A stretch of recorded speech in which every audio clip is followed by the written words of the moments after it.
Okay, so let's talk about the final trailer that we're going to be doing before we get the meat and potatoes of the show.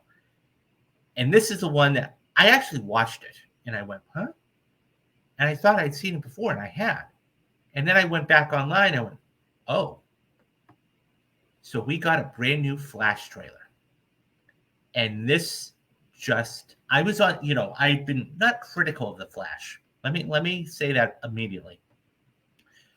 Not because of the star, not because of the story. I was critical because, everybody says, oh, this is going to do a whole bunch of money. And I went, you got to temper your expectations a little because this is coming out right in the middle of June.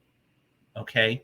And it's one of those things where, if this were coming out, I would say in August, I'd say, yeah, I believe that.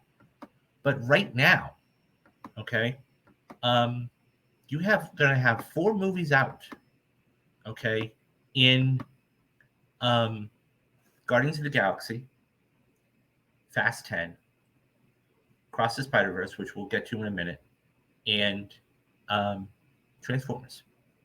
And those movies are going to start eating up and taking some of this money. And I went, I don't know if it's really going to do much. I think it's going to win the weekend, and I think this is one of 3 films that is going to win the weekend moving forward. Okay, and I think that's important. That being said, I love this trailer. I'm not going to lie to you. I love this trailer. I think it's so much. Think it looks so much fun. And just the callbacks, and I think that's the thing. And I said to myself, are there too many callbacks? And I think that's why, in all honesty, I think that's why the Batman worked, because what Matt Reeves did is he didn't do too many callbacks. You saw the statue, you saw the car when Bruce drove up to the funeral, you saw there was one other callback that really, really worked, and I went, okay, they were really, I think you put one in each act, and it worked really, really well. I love this, though. I love this trailer. And Kevin says, Flash domestic box office debut predicts 75 to 80. Pixar's Elemental debut between 55 to 60. You really think it's going to do that much? That's great. I hope it does. I really do. I think that's, for the Flash, though, I think that's about right, Kevin, to be absolutely honest with you, because you have, as I said, Guardians and Transformers and Spider-Verse and everything else.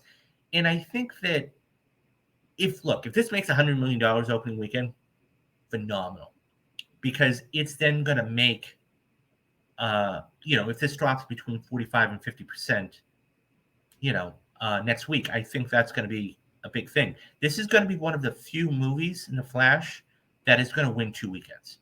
It's going to win the weekend it comes out, and then I think it's going to win the next weekend, because once June 30th comes and Indiana Jones, it's not going to win that weekend. So, and by the way, it's going to make so much money overseas. It isn't funny.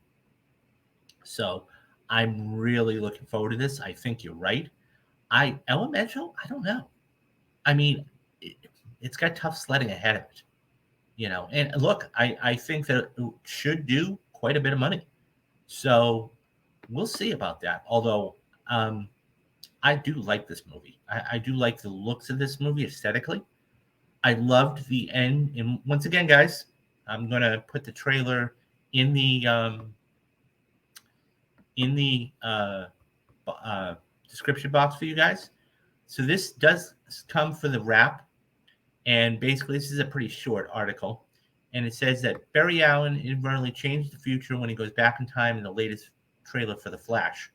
The superhero standalone film stars Ezra Miller, is set to open on June 16th and will play at the Las Vegas convention 2 months on Tuesday night. I went back to save my parents, Allen says in the trailer, but instead I broke the universe. Do you want to get nuts? Let's get nuts. So, and then they released a poster for it, and it says, the film is now part of the Elseworlds Elseworlds plan for the unified DCU going forward, meaning that it's not technically part of the cohesive storyline that DC Studios chiefs James Gunn and Peter Safran are mapping out, but could have ramifications and crossover plots in the future.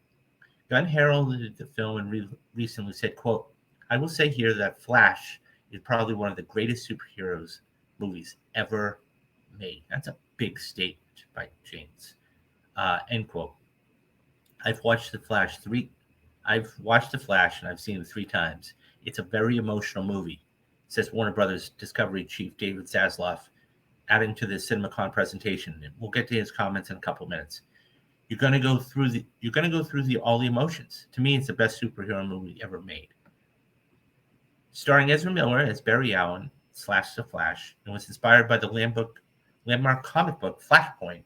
The film will see Allen travel across various multiverses, encountering other versions of himself, as well as a version of Supergirl for an alternate timeline. Additionally, the film stars Michael Keaton making his return as Batman after nearly 30 years, as the Rapverse reported. Keaton first played Batman Bruce Wayne back in Tim Burton's 1989 blockbuster of the same name, a critical and financial success that changed how superhero films were viewed and paved the way for the genre's future box office domination. Keaton last played in Batman in 1992's Batman Returns, but quit the role during the development of the third film after Burton was pushed out as director and replaced by Joel Schumacher, who took the series into a campier direction with Batman Forever in 1995 and the much rivaled follow-up Batman and Robin in 1997. But The Flash will disregard the latter two entries entirely and will explore what Keaton's version of Batman has been up to since we last saw him. Okay, so let's talk about this. I think the fact that you're going to have Batman in this is going to draw numbers. I think the fact that, it's one of those things where this is a big deal. Now, don't forget, too, that what we have, okay, is we have a multiverse. Just like Multiverse of Madness, where anything is possible, okay, for Marvel, we have that for DC. I'm interested. I'm really interested. And I think that if this is done right, I mean, we already know Ben Affleck is going to be there. I was watching another stream today, and they said, "Do you think Christian Bale is going to be there?" And I said, we'll see. I mean, if he is, it's going to be a surprise. We haven't seen him in the trailers. But this is going to be the final trailer. So I just want to say hello, Metal, and it's nice to have you in here. But yeah, it's one of those things where I think that this is going to be a good movie. I'll be curious to see what happens moving forward, because they're going to be having a little bit of a dilemma, believe it or not. If she does really well as Supergirl from an alternate timeline, do you keep her or do you go a different direction? Okay? Because don't forget, in a couple of years, we have Superman Legacy coming up. And it would be very interesting to see if she actually would keep the role as Supergirl, in that particular film. I don't know. I think that one way or the other, though, it's going to be a fun movie. I mean, just the one thing I'll say is this. I'd love that. And like I said, I'll put the whole trailer in the bottom description for you guys so you can watch it. But when that last shot, when they drop and then you see it was like an homage to Tim Burton, and the Batwing goes up and it hits the moon. It looked really good. I'm on board for this one. So I can't wait for this one. And this is going to be right in the middle of the summer, guys. And by the way, most or all or some or the majority of these, I will be doing spoilercast for. So do not fret about that. It's going to be a busy couple of weeks for me, a busy couple of months. So anyways, guys, what do you think about The Flash? How much money do you think it's going to make opening weekend? Are you excited about the new trailer? Are you going to go see it opening day? Let me know your thoughts down in the comments, and I'll get back to everyone.